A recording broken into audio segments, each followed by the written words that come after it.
I had this idea for a long time. This crazy dream that one day I would travel through the Arctic wilderness at the top of the world.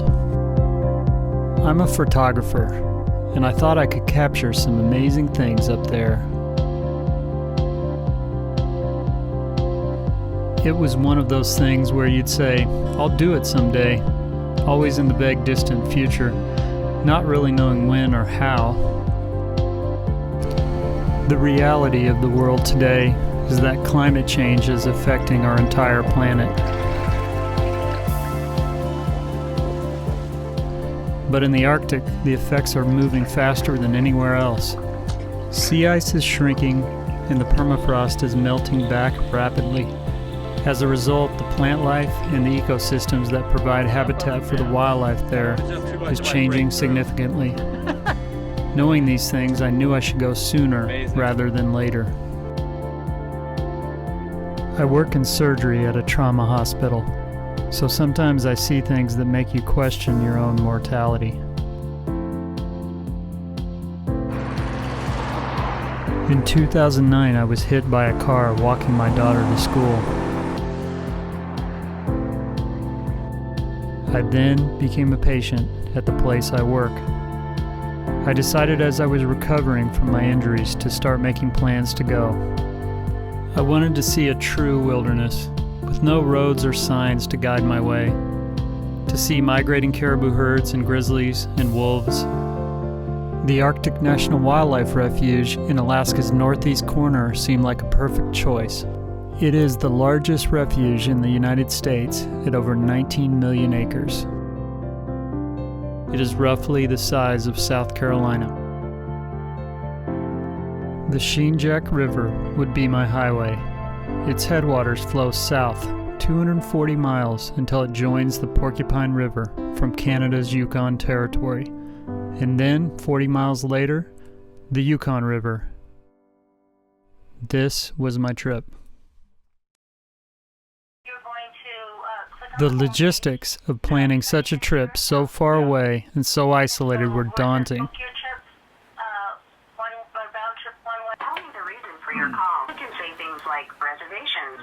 Reservations. Sorry, I misunderstood. Award travel. Sorry, I didn't catch that. That's okay. If something went wrong way out there, the nearest town or village was likely to be hundreds of miles away. The only way to get help in such an isolated area is to call for an air rescue with a satellite phone. And even with that, there are no guarantees that somebody can just fly in and pick you up with a moment's notice if you get into trouble. I worked for 15 years as an expedition river guide in the western United States, so I had some experience with these kind of things, but this was far beyond the isolation I was used to in the lower 48.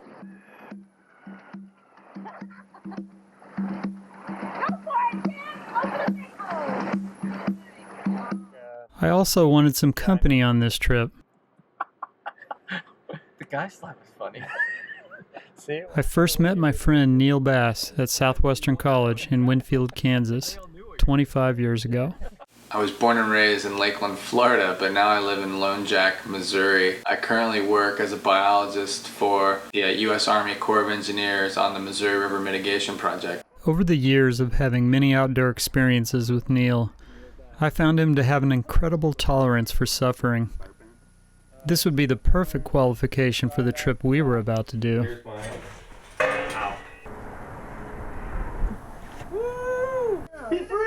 So by the end of 2012, Neil was in. We were going to do the trip in collapsible canoes. This kind of canoe folds up into a duffel bag. It weighs about 50 pounds and can be thrown into a small airplane for transport.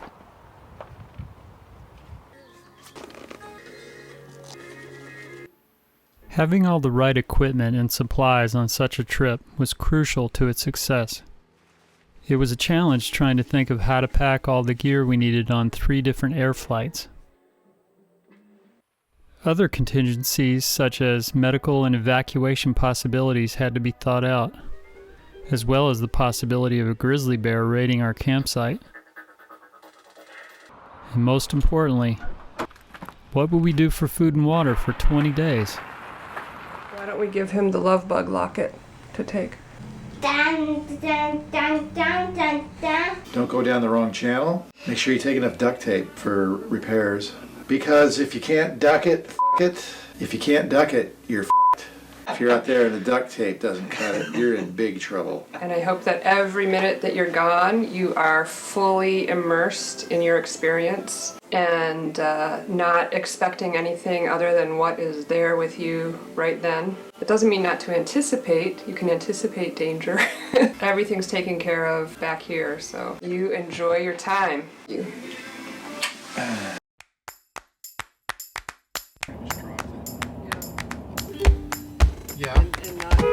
Watch out, lady.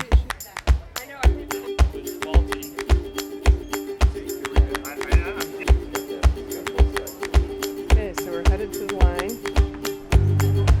But again, And a hug right here. Love you. Great. have fun, mate. I'll be there with you. Yeah. He's back. There he is.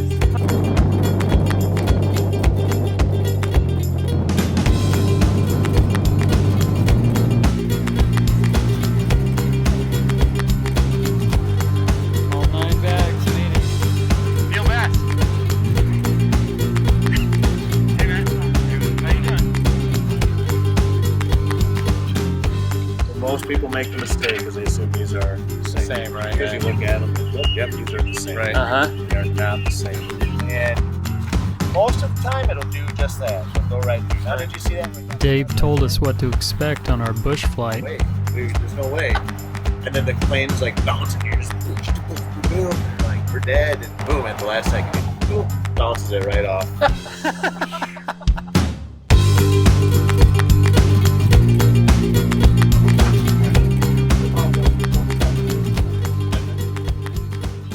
Because of the weight limit of the bush plane, Neil and I split up. I flew to Fort Yukon on a charter flight where our bush pilot Kirk was based.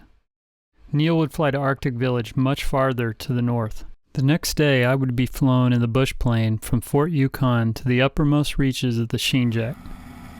Then the bush pilot would fly to his fuel cache on the north slope, refuel, and go on to pick up Neil at Arctic Village, and then eventually return with Neil to meet me at the put-in.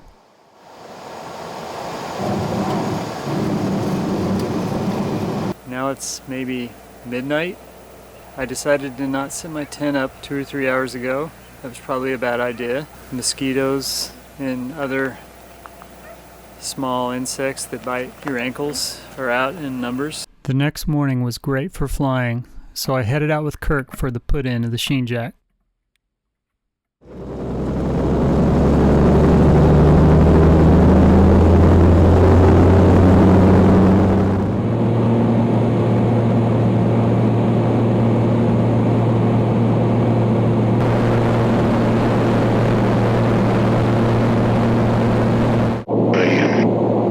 You're going to make your way through this field. Why don't you know? So if the caribou come, they'll probably come through this valley here. Let's have a look at this. Yeah, we'll just land on that upper part of it.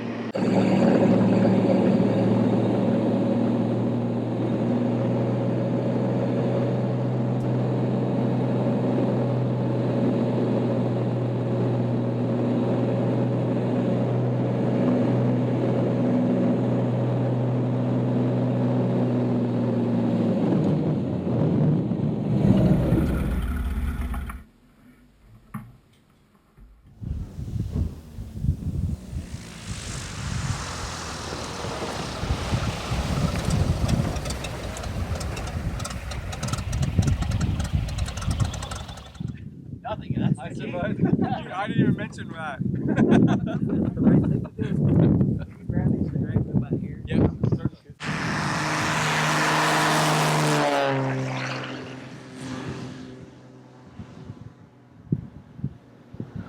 Here goes Kirk.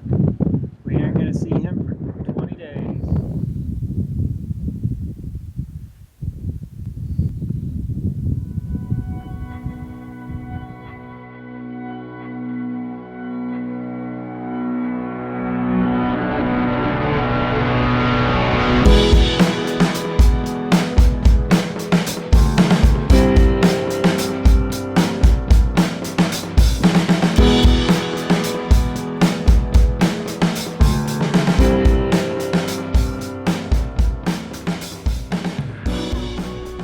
How long do you suppose we've been sitting here putting these two canoes together? I don't have to suppose because I've got a watch. We've been pushing about 2.5, 3 hours just putting the canoes together. Before making some river miles, we explored the foothills of the Brooks Range.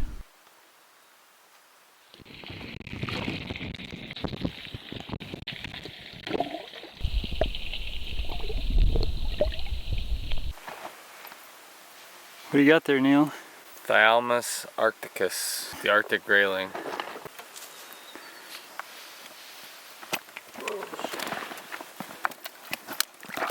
Bye-bye. Well, we've eaten 6 grayling this morning. The weather has changed. I haven't been sweating very much today, which makes me happy. However, it has been raining and there's been no wind, so the bugs have been probably worse. There are millions of mosquitoes here. And there were last night too in Fort Yukon. So I guess I'll be living in this thing for the next 20 days.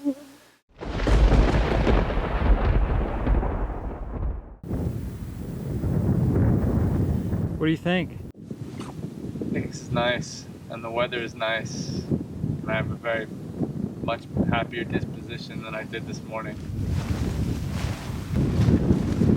Oh shit, there you go.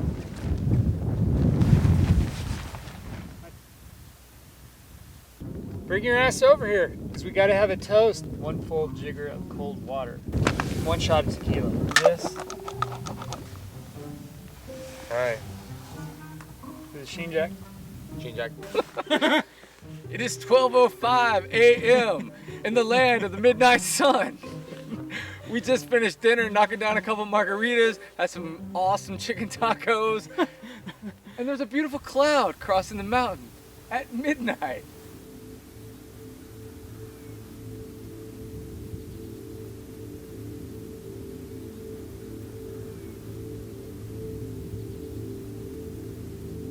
We had heard from our bush pilot, Kirk, that the porcupine caribou herd were on their way south from the Arctic coastal plain, and there was a chance that we might get to see them if we were in the right place at the right time. We've been humping for like 4 hours. I think we probably just did about 7 or 8 miles, Bill. Empty valley, no caribou. Would you say our enthusiasm has diminished a little bit? No, not at all. I haven't even paddled yet. Paddling is a luxury compared to hiking in this country. You sure you don't want to walk back up and see if there's caribou coming out? Not now. I'm already thinking about what we're gonna have for lunch.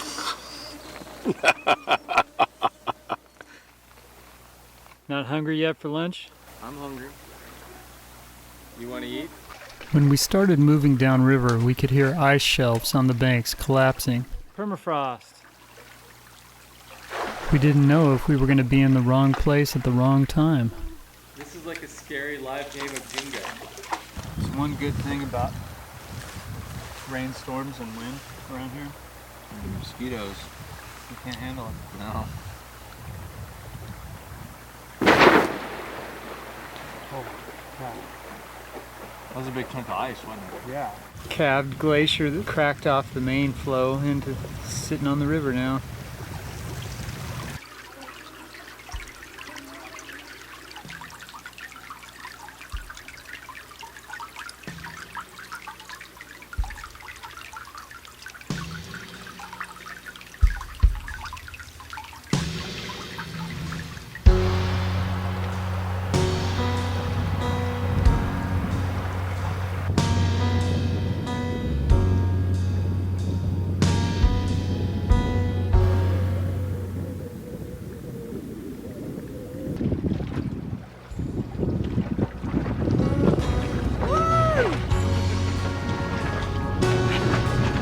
That's Neil Bass from Florida, and he doesn't wear socks. That's cold, brother. I guess that's 32 degrees. Awesome. So this is a little inland lake. There's Neil over there. We came through this little waterway.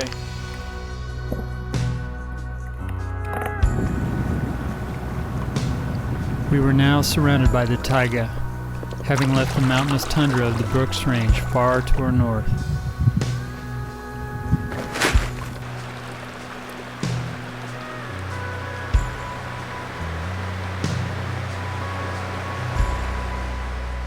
The river was quickly cutting its way through this strip of forest on its way to creating a new island.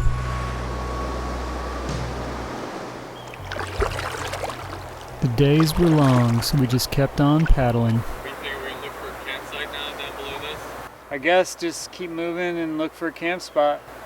Is it probably like 10 o'clock? It's Arctic time.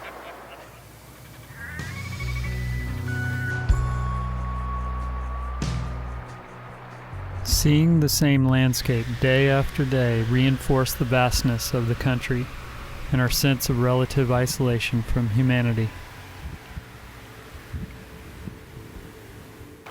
We spent 20 days above the Arctic Circle, floating down the Sheenjek River.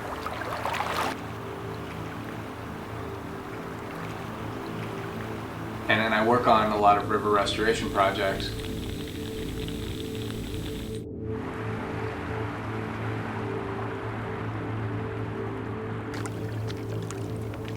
What was supposed to be a totally non-work related, just fun trip for me allowed me to see many aspects of what I work actually occurring naturally.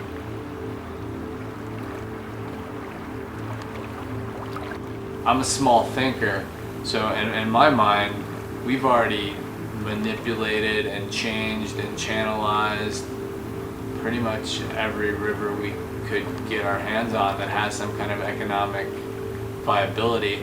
So I don't understand why there would be a need to go forth and do it to others. If you just give it a little push, it will eventually start moving back to the state that it's supposed to be in. I mean, water and hydrology is a very powerful force. And so I hope that we can learn better ways to allow nature to reestablish the types of habitats that we've taken away in a cheaper, more cost-efficient manner than what is currently being done on some restoration projects.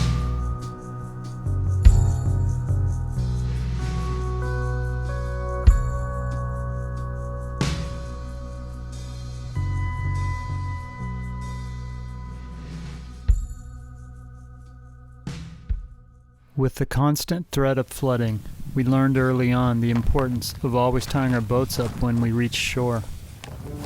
You see the water is up around that stump now. Yeah, it is coming up. The question is, should we pull the boats up even more before we go to bed? Some people didn't learn this lesson. Are they coming? Two boats of Vikings.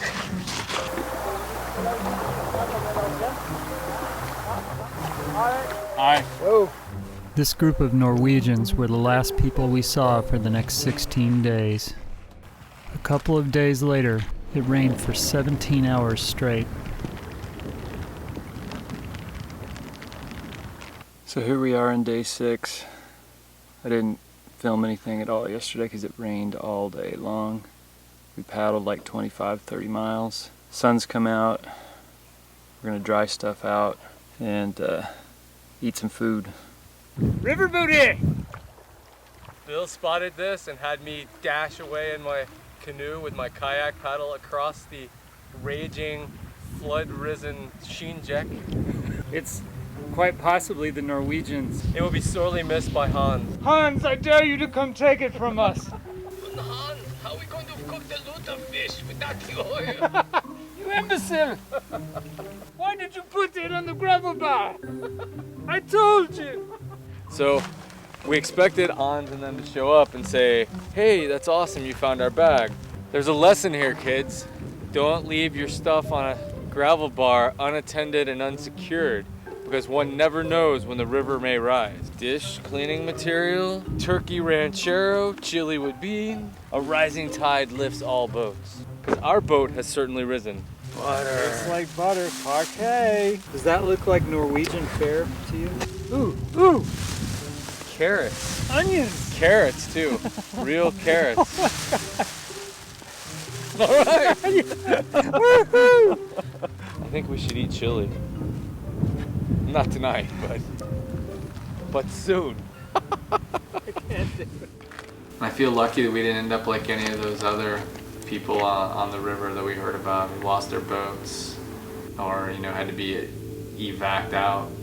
Having to like cut the trip and not do it or not finish it would have been really terrible as well.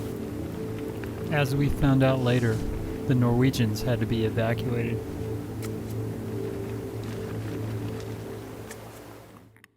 The Sheenjek was a challenging piece of water to paddle in a canoe. So what just happened? Got hit by, I don't know, some different moving water and it threw me out of the boat. I went for a swim. It scared me because when I first tried to come up, I was underneath the canoe and I banged my head on the bottom of the canoe. And I went back down and tried to move out from under it and I came back up and the canoe was still there. And then I thought, man, it's cold. I got back in the canoe and thank God it's warm today because while I am a little cool with the breeze, I'm not freezing to death. And if I were smart, I would have changed clothes by now. During the flood events, we were playing a game of cat and mouse with whole trees floating downriver.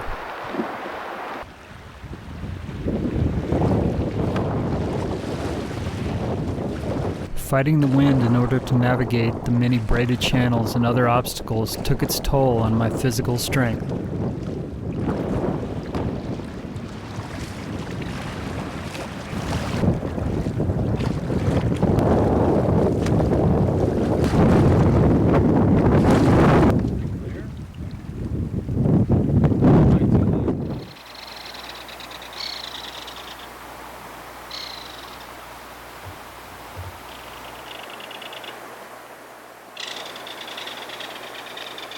I felt like I just hit a wall yesterday. We got to camp here and my arthritis is acting up. Sore, tired. We're gonna take a layover day here today. We're at the confluence of the Arctic River. It's clear water coming in behind us, meeting in with the Sheenjek. Try to recover some of my strength. I spent the whole next day sleeping in my tent while Neil forged the Arctic River and climbed the nearest mountain for a view of the area around us.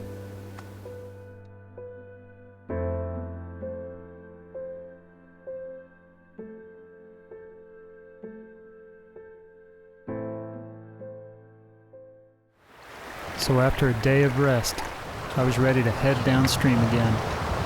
Bye-bye, Camp Kona.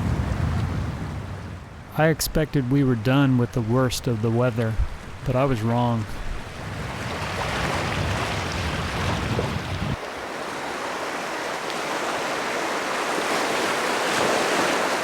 When I realized we were about to get our butts kicked by an approaching storm, I felt rather urgent about getting my rain gear on.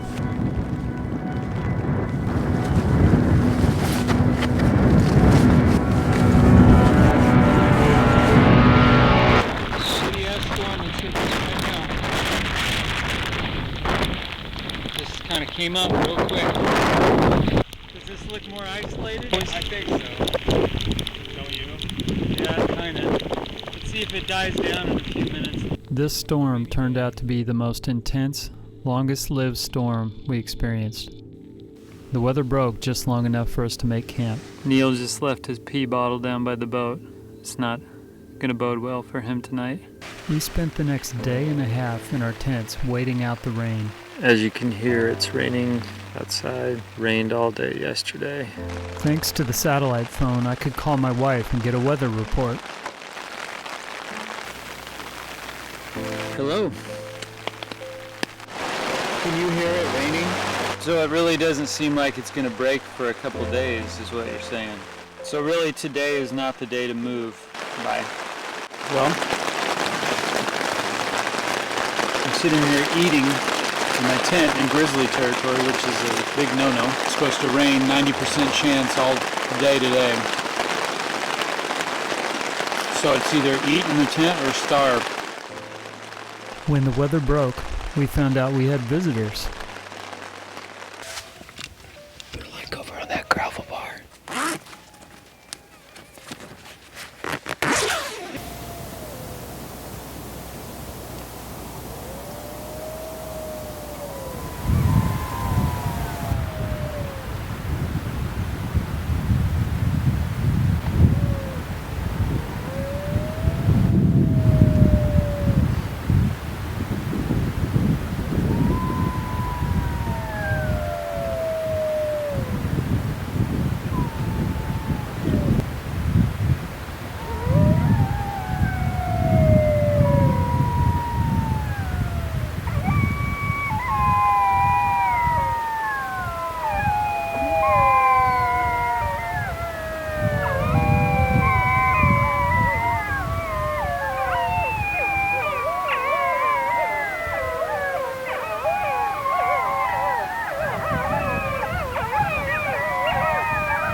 I mean, this made the trip for me right here.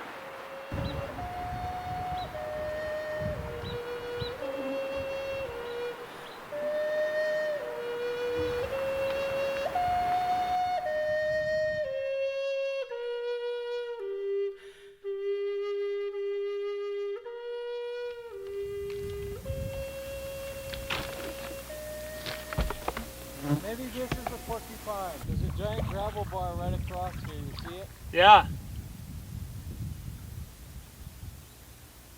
It's so wide open now.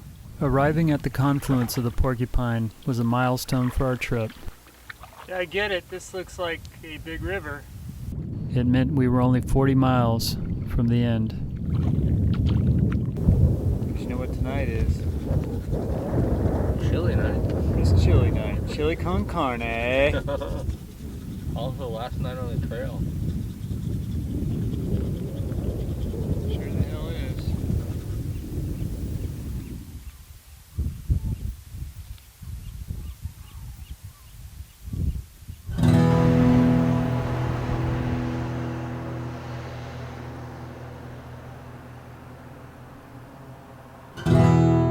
Was the trip worth all the hardships and suffering we went through? Of the rainstorms, the flooding, the swarms of mosquitoes? I had high hopes that I would get to see the porcupine caribou herd and possibly a grizzly or two. But no, that wasn't in the cards. The journey had a way of throwing surprises in our faces when we least expected them. And it was those surprises that made the trip.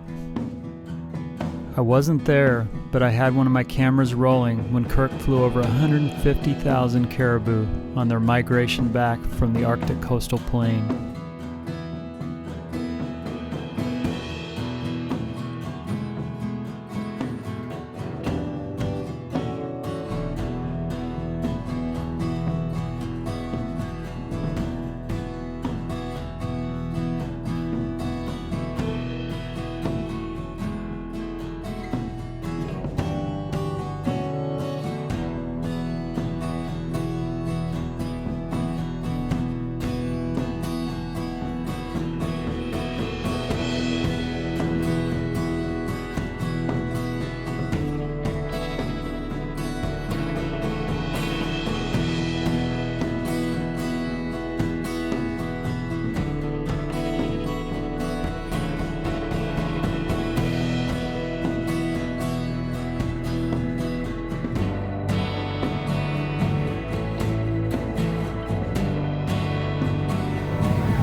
Take fountain,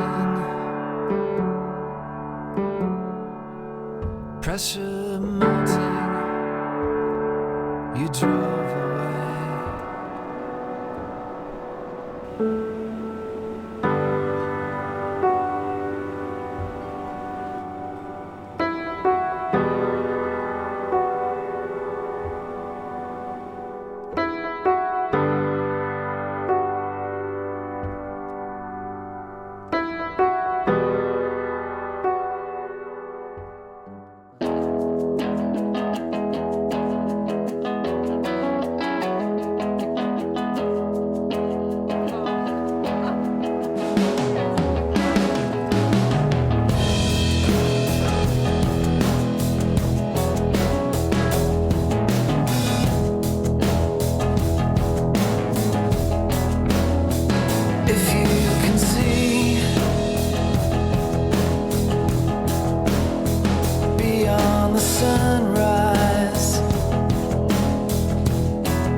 hated the canoe like about 5 minutes ago.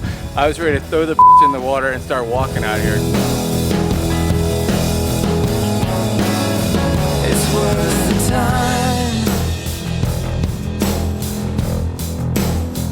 to visit neighbors and ask them why, and hear them out. The stories mix up, they overlap, they might confuse you. You'll look for guys